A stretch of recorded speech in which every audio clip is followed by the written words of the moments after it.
Buenas noches, estoy muy emocionada, no sé si voy a poder leer, pero voy a hacer el intento. Muchas gracias de veras por este reconocimiento.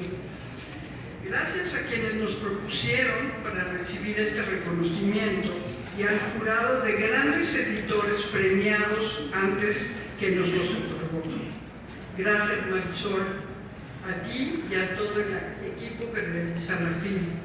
Gracias a quienes trabajan y han trabajado con nosotros a lo largo de tantos años, a los socios que hemos tenido y tenemos, a los aliados, entre otros la Fundación de la Universidad de Guadalajara, a los más de 1000 autores y otros artistas que hemos publicado.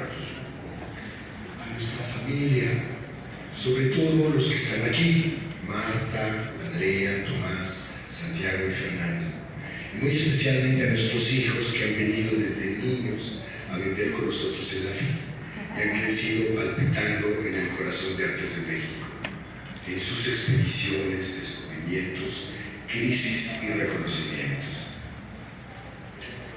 Es tanto lo que tenemos que agradecer que nuestra historia editorial podría ser simplemente una lista de todo lo que hemos aprendido, no solo en los 35 años que hemos hecho Artes de México, sino mucho antes. Aprendimos, por ejemplo, de Huberto Batis a tener la piel dura, porque uno debe ser su peor crítico y abrir las puertas de las páginas una y otra vez a nuevas voces. De Fernando Benítez, como él decía, a poner toda la carne al asador, dar todo lo mejor y todos los recursos en cada edición.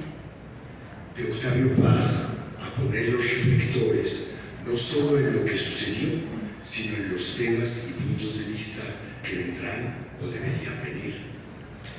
De Roland Barthes, a ejercer la crítica no como demolición, sino como desciframiento de los lenguajes que nos rodean. De Roberto Calazo, que cada libro elegido para editar sea necesario y sea único.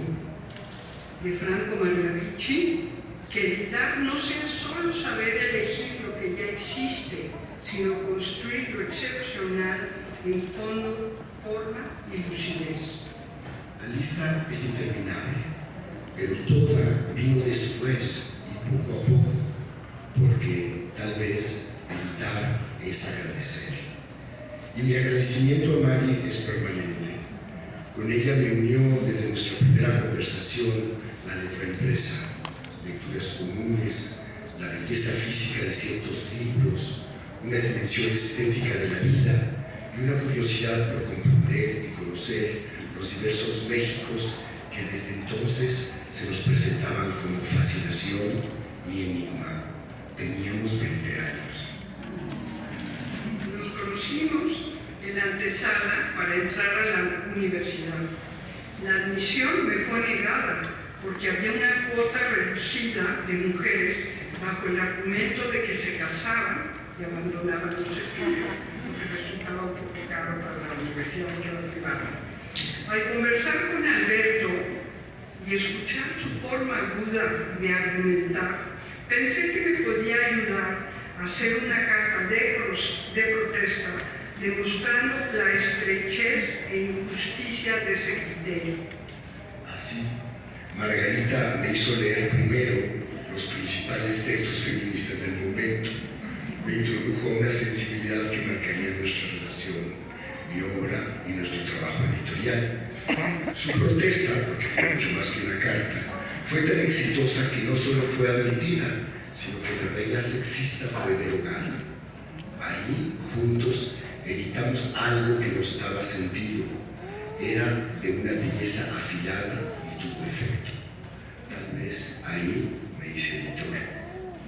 Alberto, ya en ese tiempo, escribía, publicaba y mantenía una atención sostenida sobre la elaboración de libros, entre otros intereses. La edición estaba en sus venas. Era una época de búsqueda y formación y nos fuimos impregnando uno del otro de nuestra curiosidad. Gracias, Olga.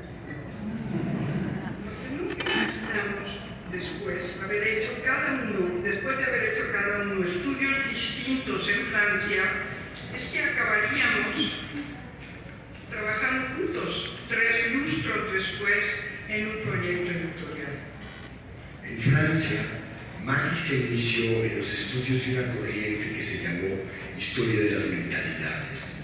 Más allá de la historia de los grandes eventos y la historia de las ideas, esa corriente construyó vías para analizar con rigor elementos que no era fácil comprender en su complejidad e importancia, como la imaginación de una comunidad y la realización material de esa imaginación en objetos, rituales y conductas, algo útil para entender tanto los mundos artesanales de México como la peculiaridad mexicana de convertir a la naturaleza en cultura, como los fenómenos de nuestros agaves, el maíz, el chile, el cacao y el nopal. Ya ven por dónde viene la cosa. Alberto, como autor de una obra de esmerado rigor formal, que explora a fondo mundos imaginarios y corporales y que ha escuchado a muchas personas, sobre todo a mujeres, para realizarla, traslada ese rigor y escucha al mundo de la edición. También como ensayista, formado entre otros por Roland Barthes, practica una reflexión sutil y profunda que toma otra vida en la concepción de los libros. Como desde antes de esto, él ya era editor, supo transformar los instrumentos de la edición para que adquirieran la fuerza de su peculiar creación literaria y pensamiento crítico. Es importante decir que en todo esto, que suena muy académico, hubo siempre una enorme dosis de gozo. Todo lo que hemos hecho juntos y por separado nos ha resultado siempre muy divertido. Y a Roberto Calazo se preguntaba muy seriamente ¿por qué es tan divertido hacer libros? Y en su respuesta habla tanto de la naturaleza de nuestro oficio como del mar de historias que los editores cuentan. Incluso decía que si el trabajo editorial no te lleva con frecuencia a una carcajada, es que no se está haciendo con seriedad. A la risa, nosotros hemos agregado la sensualidad. Artes de México extiende una mano cordial a las personas que se dejan tocar, que se dejan escuchar, que se dejan conocer por los ojos, dejándose apatecer por el olfato, dejándose seducir por las ideas. Hemos querido que nuestras páginas, quien las abra, encuentre una parte sorpresiva de sus deseos. Nuestra pregunta es también, ¿por qué es tan placentero editar? El comienzo de Artes de México, la solución de cada una de sus crisis, los retos humanos y económicos de realizar cada edición, forman una cadena interminable de historias que nuestros más cercanos se saben de memoria, muchas veces por haber formado parte de ellas. Algunas de esas historias han sido de verdad como novelas policíacas, otras han sido carnavalescas, una que otra muy dramática. Gracias a todos los que nos han ayudado a sortear los momentos críticos, nosotros vivimos con la certeza que de manera tácita todas esas historias, emociones y afectos forman parte material de la tinta y el papel de cada una de nuestras publicaciones. Por eso, cuando las vemos o las tenemos en las manos, o vemos cómo emocionan a otras personas, nos llenamos siempre de un afecto positivo. Nuestro catálogo es una constelación de afectos que detrás llevan ideas. Son destellos de preguntas que hemos planteado a la diversidad cultural de México. Hemos tratado de construir en 35 años un ámbito que ilumine, por lo menos fugazmente, lo que hacemos y cómo lo hacemos. Que pueda ser un lugar donde confluyan las personas sin que necesariamente coincidan en sus ideas. Que despierte en ellas una nueva curiosidad inquieta. Nos damos cuenta de que nuestro público lector, ese placentero escalofrío le hace identificar nuestras ediciones más diversas. Le da unidad dentro de la diversidad. Editar es como tender el hilo de plata de un collar, que no siempre es evidente, pero se sabe que sostiene a cada piedra una radiación secreta, una música bailable al fondo. hemos publicado más de 1000 autores y más de 1000 artistas. Hemos vendido más de 8 millones de ejemplares, pero nuestro catálogo, también nutrido y coherente, no representa ni la mitad de los libros que hubiéramos querido haber publicado. A la certeza de que nuestro proyecto era necesario, como habíamos sentido a la hora de comenzarlo, se ha sumado con el tiempo esta sensación de que hay tanto que es urgente por hacer. Tal vez un editor se define por esta interminable comezón del espíritu. Educados en los años 70, una época en que el nacionalismo a ultranza en México mostró rápidamente su cara nociva, hemos hecho de la Indagación Cultural de Artes de México un proyecto de un profundo nacionalismo, pero muy cosmopolita. La presencia de Francia, Inglaterra, España y el mundo islámico en nuestra cultura son analizadas con rigor y sin ideas preconcebidas. Al mismo tiempo, fuimos durante varios años la editorial de gran difusión que más se ocupó de hacer publicaciones en lenguas originales. El nacionalismo convertido en historia oficial anquilosada renace cíclicamente como gran demagogia. Mucha gente agradeció que en plena celebración del bicentenario de la independencia y el centenario de la revolución, en vez de editar biografías de héroes, dedicáramos un número completo a la mosca en el arte, por ejemplo, recordando la hazaña de Luciano de Samosata en el siglo I, que en los Juegos Florales, donde todos los poetas hacían elogios de sus líderes y gobernantes, él se ocupara sorpresivamente del único tema que seguiría vivo 20 siglos después, la mosca. Hemos defendido nuestro oficio, algo que admiramos en los mejores editores y que va más allá de su selección de autores o de temas, que atraviesa también la forma física del libro, pero que no se detiene en ella. Lo hemos llamado algunas veces el alma del libro, tratando de nombrar la concepción editorial. Eso que es el toque fino, el sazón como huella personal e intransferible de un cocinero, eso que un compositor logra, muy poco cuantificable porque no ocupa un renglón de los presupuestos y sin embargo es la enorme diferencia entre un libro común y un libro único. Tal vez sea una utopía lograr que se pueda diferenciar esta característica primordial de nuestro oficio, pero es nuestra labor cotidiana. Un notable de Jalisco, que fue nuestro mentor, uno de ellos, José Luis Martínez, definió a Artes de México como una enciclopedia de lo mexicano en forma de monografías. En 35 años hemos logrado que, salvo contadas excepciones, cada una de nuestras ediciones se haya vuelto la referencia sobre el tema, algunas veces explorándolos por primera vez, otras revisándolos con ojos nuevos. Nos ha inspirado la enciclopedia de Diderot, que fue la primera que no se ocupó de guerras y dinastías, porque Diderot, hijo de artesanos, estaba seguro de que un país y sus culturas se definen por las cosas que la gente hace con las manos, los oficios, y que lo más banal y olvidable en la naturaleza de un pueblo son sus gobernantes. La creatividad por encima de la política. Al mismo tiempo, Diderot dejó una carta a los libreros en su tiempo, dándoles una guía de cómo lograr que las ediciones llegaran a más gente, evitando los monopolios. A eso lo llamó precio único. Gracias, Diderot.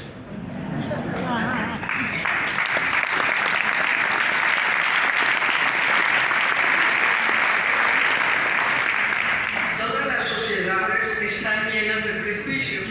Parece de la prehistoria que cuando comenzamos Artes de México se pensara que existían artes mayores y artes menores.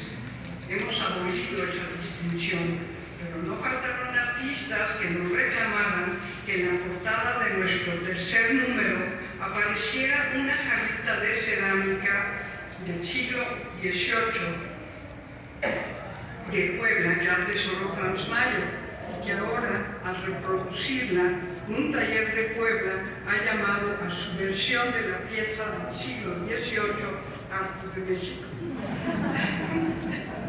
Otra distinción despreciativa que abolimos cayó a un notable artesano de Metepec. Cayó cuando un notable artesano de Metepec le preguntamos si él se consideraba artista o artesano. Tiburcio Soteno respondió lúcidamente: yo solo soy un amante del barro. Tirar prejuicios, redefinir a las cosas, encontrar nuevos nombres para el innombrado ha sido para nosotros un reto editorial irrenunciable. Gracias, Tiburcio. No podemos dejar de mencionar que si bien nos hemos ocupado de todo el país y falta mucho por recorrer en nuestras páginas, Jalisco ha ocupado un lugar central. Gracias a Trino Padilla, Raúl me invitó a inaugurar como autor su librería Don Quijote. Después, en la primera edición de la FIL, vine ya como autor y como editor, y fue aquí donde se vendieron las primeras 52 suscripciones de Artes de México, cuando nuestra revista Libro era todavía un proyecto. Rendimos aquí homenaje agradecido a Raúl Padilla por tantas cosas, entre las cuales su aprecio sostenido a nuestro trabajo, su generosa curiosidad por nuestra aventura y sus consejos siempre precisos y respetuosos, viendo en nosotros lo que podríamos ser más que lo que éramos, costumbre suya que ya señaló aquí Ricardo Villanueva. Alfonso Alfaro, también de Guadalajara, ha sido nuestro cómplice a lo largo de todo este tiempo. Sin su lucidez, este proyecto editorial no sería lo mismo. Algunos de nuestros mejores libros únicos, como la biografía intelectual de Luis Barragán o el desciframiento del amorismo de Zacatecas, son investigaciones brillantemente escritas por él. También fue creación suya una de nuestras líneas editoriales cruciales, los 7 números dedicados a la huella de la cultura jesuítica que anima una concepción barroca del mundo que define a México. Alfonso es nuestro mejor guía y cómplice. Muchas gracias, Alfonso.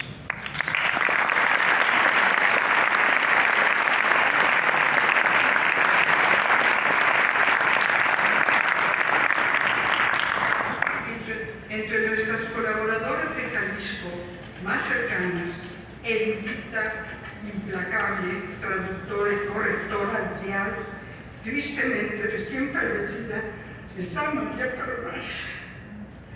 Gracias, María. Entre los más brillantes autores que tenemos se encuentran muchos de Jalisco.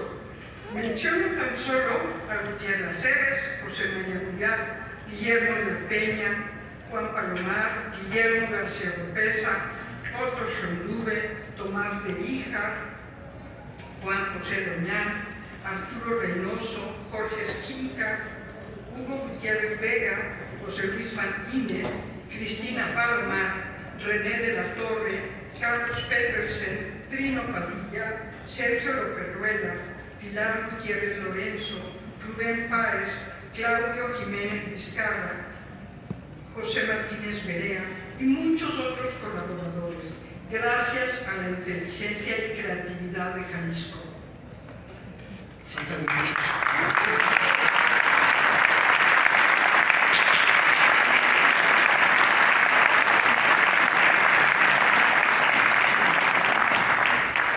Faltan muchos, pero antes de terminar, gracias a todos ustedes por estar aquí. Son nuestro aliento, nuestro aliciente, lo que nos da vida, porque editar es agradecer. Muchas gracias.